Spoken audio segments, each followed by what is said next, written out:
Today on The Occult Detective, it is a book haul of historical and nostalgic significance.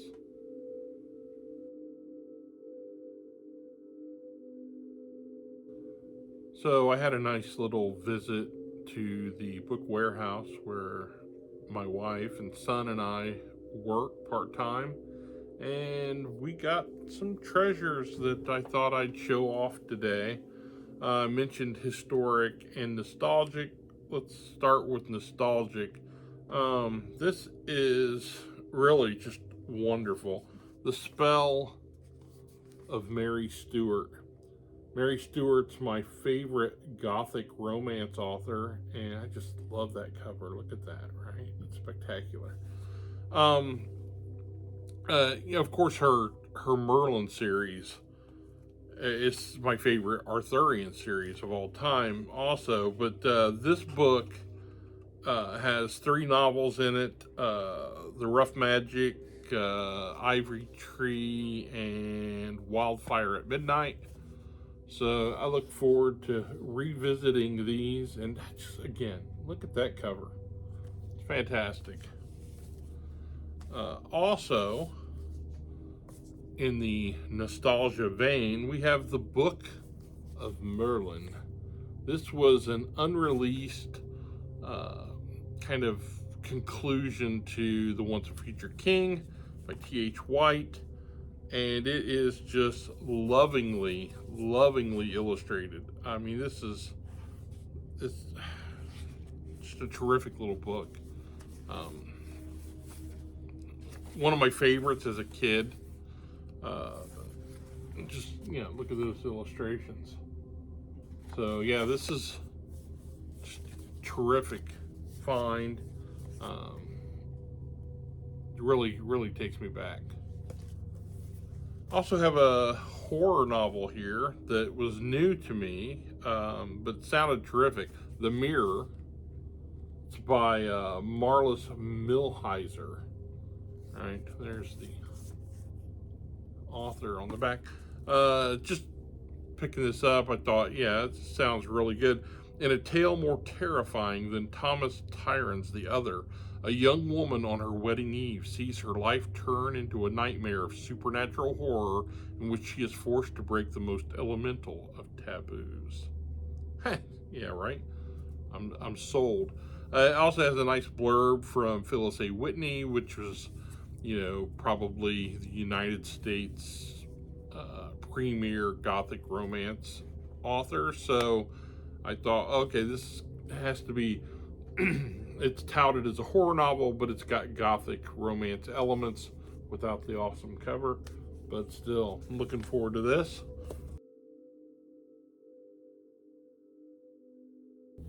And let's see, I also picked up No Time for Pontoons, a story of the Mississinawa. This has relevance to me.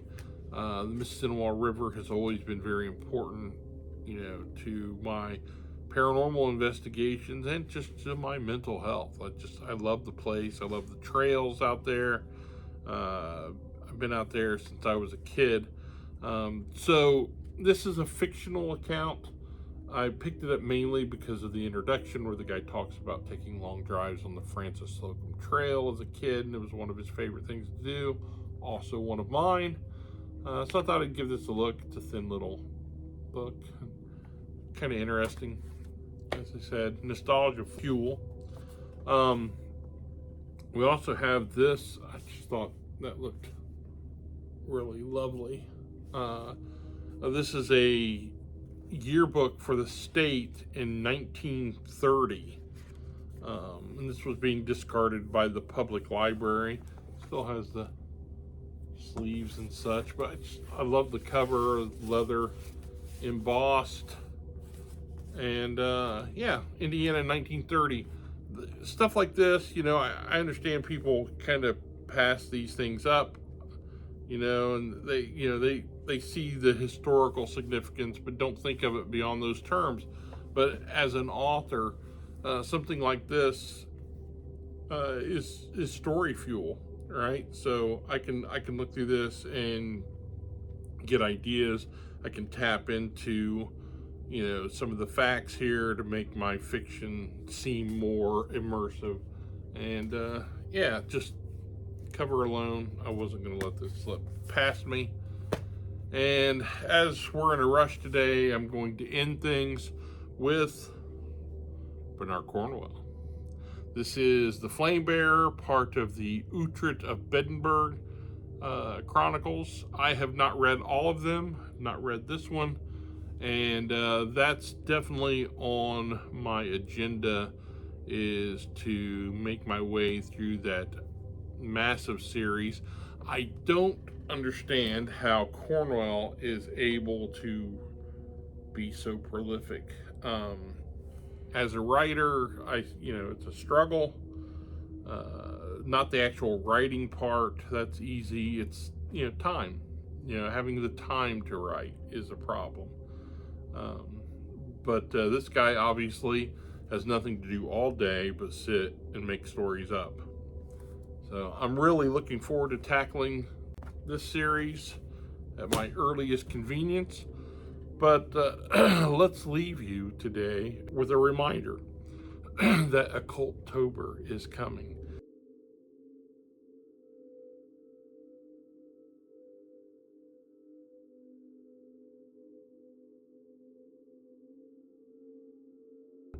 BookTube will be reading occult detective fiction, which is something I do all year long. And I, of course, will be taking part in the event, but it's an event I've done long before I was on YouTube, and something that I used to do on my website, occultdetective.com, which I've kind of knocked the dust off of and has started blogging there again. So, as usual, when that time of year comes around, Occultober begins for me on September 22nd, which is my wedding anniversary. It's also the first day of autumn. It's the birthdays of Bilbo and Frodo Baggins. The beginning of Hobbit Day and Tolkien Week. But I use that, the holy day of Mabon, to begin Occultober, which lasts until Samhain, or October 31st, All Hallows Eve.